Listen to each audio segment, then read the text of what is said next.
So today is Sunday, November 5th. This is the same day I did the video on winterizing my chicken coop.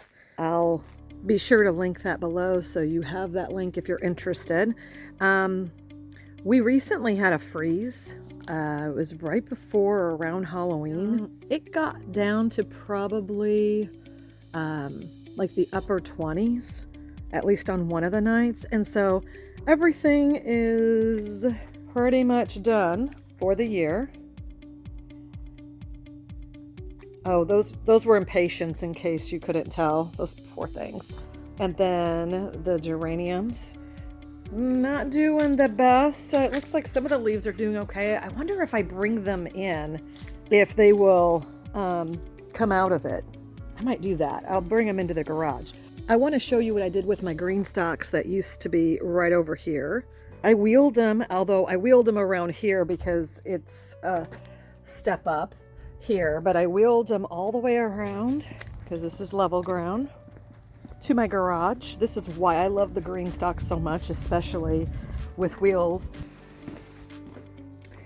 And there they are. So I have a little container to kind of catch anything that drips for whenever I do water it throughout the year.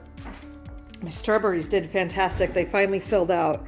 If you watched any of my previous video about the GreenStalks, I show you how I transplant to make sure that all my pockets were filled, because last year when I pulled them out of the garage, I didn't water them so much, so several of them died. It was looking pretty sparse at the beginning of this year, but now it's completely filled, and I have several more transplanted in the top of this. Yeah. Next year, this one will probably be completely filled out.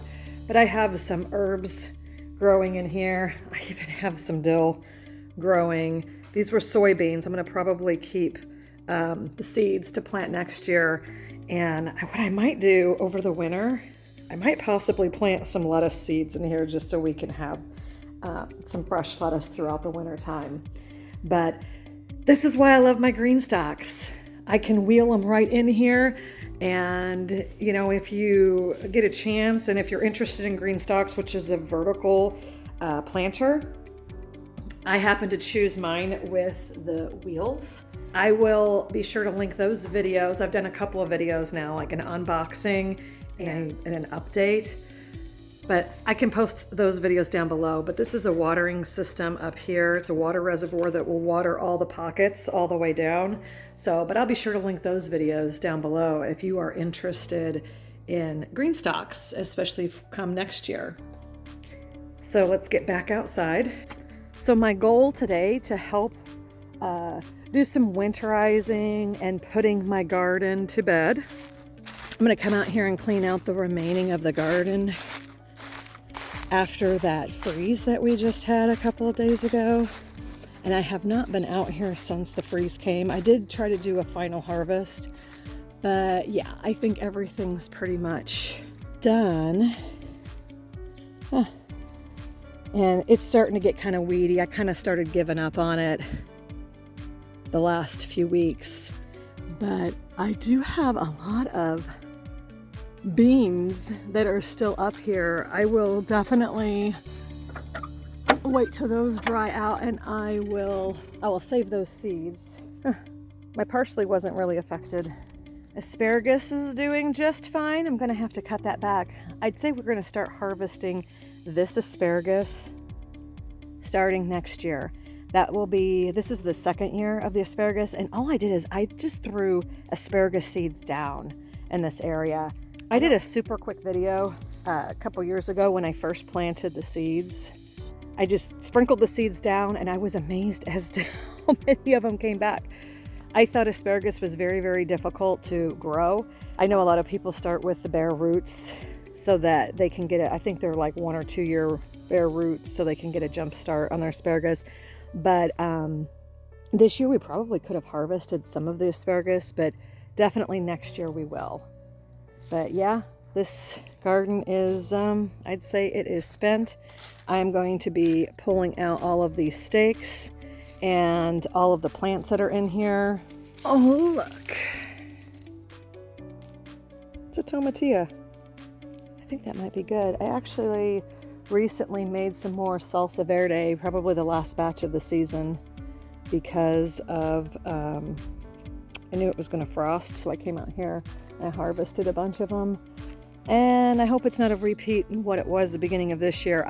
Tomatillas are so invasive. When the fruit drops and it starts to decompose, all those seeds are left behind and they grow like weeds.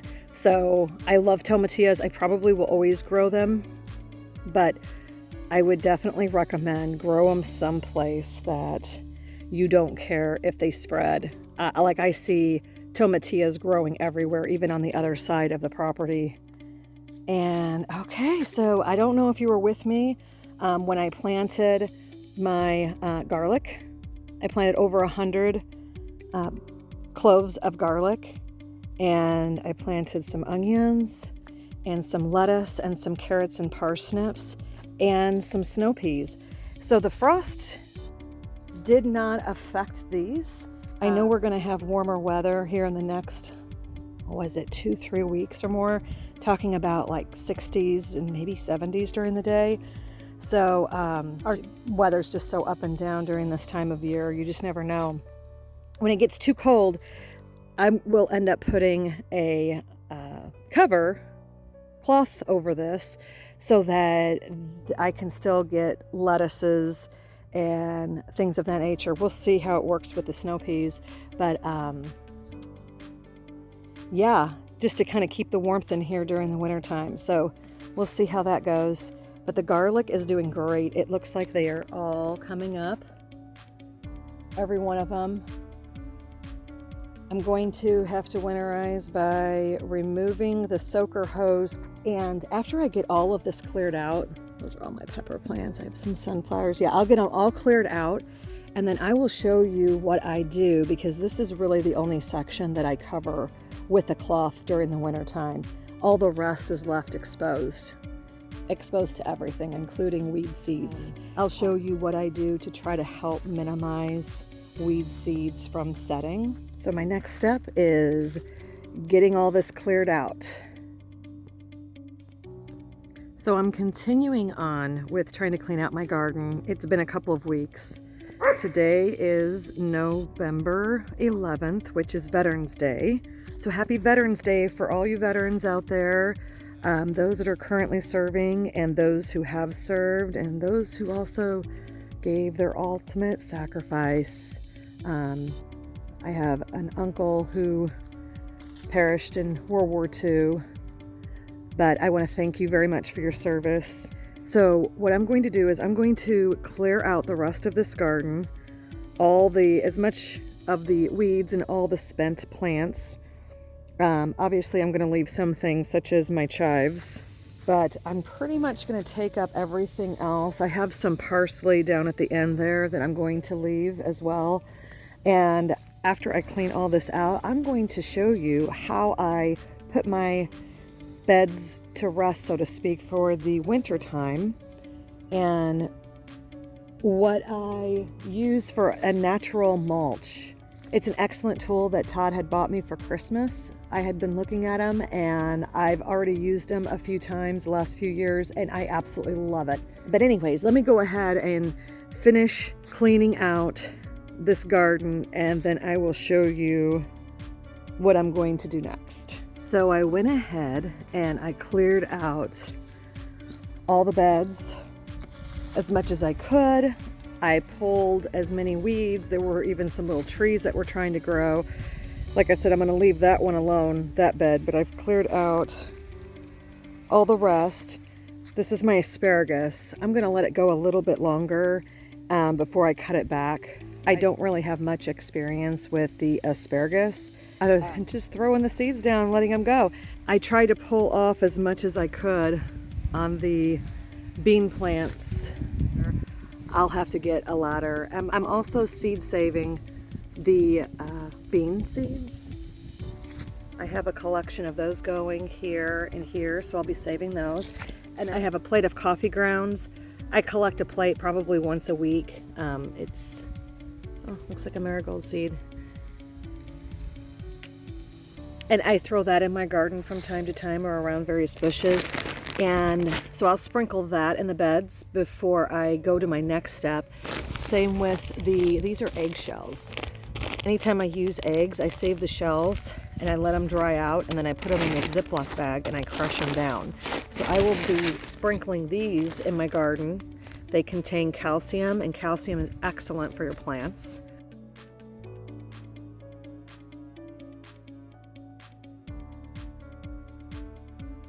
That will help amend some of the beds. Wait probably until the spring to add some more fertilizer. Some of it will probably be from my chickens, but I have this bed on this side completely pulled up and out. And I noticed I had some problems in the corners of the bed here and back through here. I had a type of grass growing through here. I call it crapgrass. It's the viney grass that it just, once it starts, it goes everywhere. So I need to be conscientious and keep that under control for next year too. I'll probably mix up my non-toxic weed killer and be sure I stay on top of that and get those killed back. So, okay, so I am going to show you my natural mulch that I'm going to use to cover the beds, and that primarily is going to be just to help minimize the weed seeds getting down into the beds and hopefully prevent or at least minimize a lot of the weeds that will start popping up in the spring.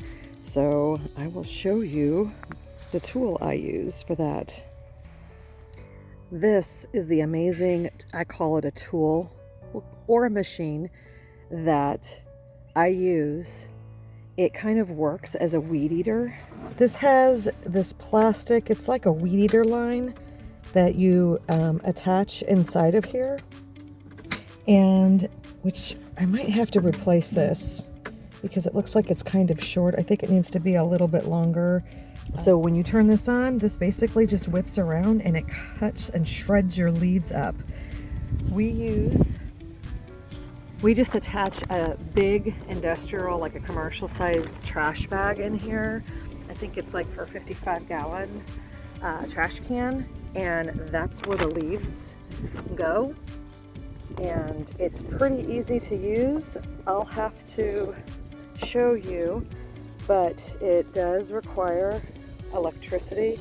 You just plug it in. So when you want to start it, you just pull this out.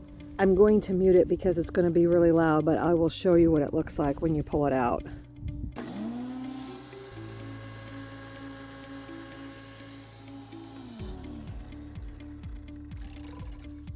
I will demonstrate how I quickly get through these piles. Todd went around with the lawnmower yesterday to try to mulch up some of the leaves in the yard, and then he just kind of mowed in a circle to try to pile them up.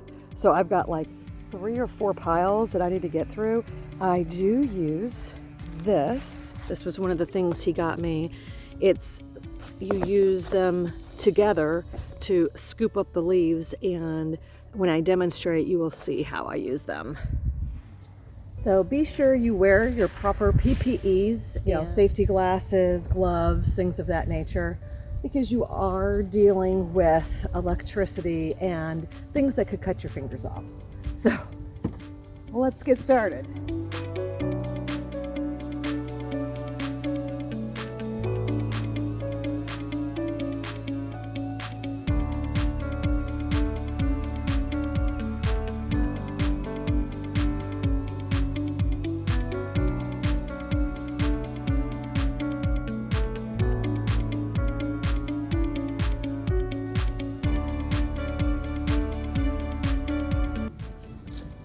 Okay, so that took approximately 5 minutes to do that whole big pile there. I'm going to show you what these leaves look like shredded up.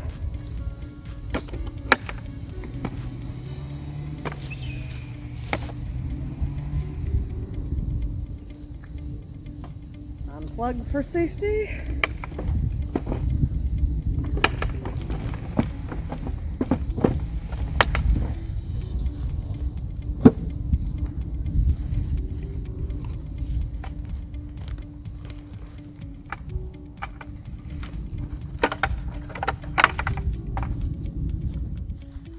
This is what it looks like after. Look how finely shredded that is.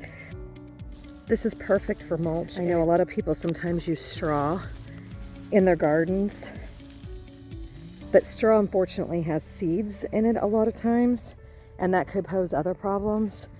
This won't be an issue in terms of the dry leaves that you shred, and make sure the leaves are dry. We haven't had rain for a while, so they're completely dry.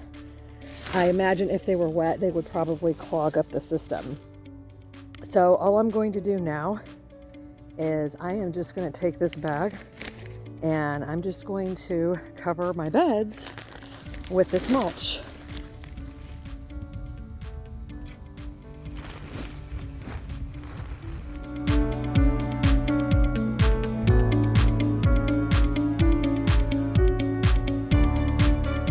Okay, so I'm going to continue doing this until I have all my beds filled. And we still have, I know there's a lot of trees that have lost their leaves, but we still have lots more leaves that will probably fall. So we might do this maybe one more time before winter hits. I will cover all of my beds, and then if I have any left over, I will save some in the bags, because once the brown leaves are done falling in the fall, you're not going to get them again until the following year. So, and it's good to have some of the brown in terms of composting. So I am going to continue doing this until I have all the beds covered, and we'll see how many leaves we have left, and I'll just show you how I store them for the winter. Okay, so I just moved this over to this pile now, and I wanted to show you how easy it is to get it ready to go for shredding. I'm using the same bag that I used before. I just put that in there like that. Then I take this component and set it right on top of there. And then I take this component and line it up, the notches. And then I'm going to snap these into place all the way around.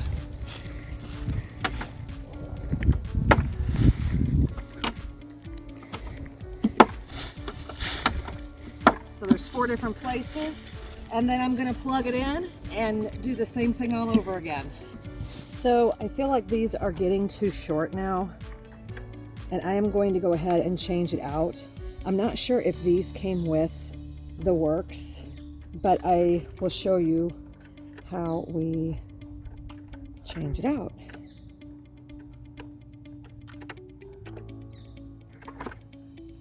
Just take that out. See the difference if we stretch it. Yeah, it used quite a bit, probably about at least 4 to 5 inches there. Obviously make sure that this is unplugged.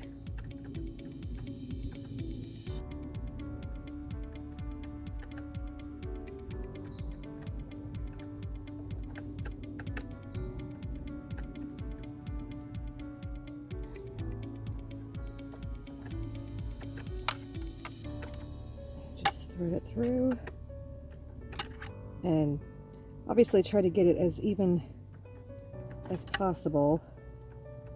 Okay, so that should be good. I'm going to do the same for the other side. You can see the difference in the length. I noticed the leaves weren't mulching and getting sucked in as it should have, so I'll go ahead and do the second one.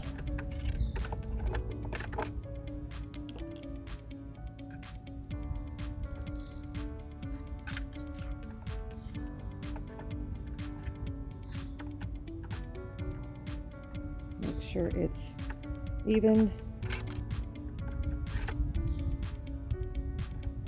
And then I'm just going to thread it through this hole.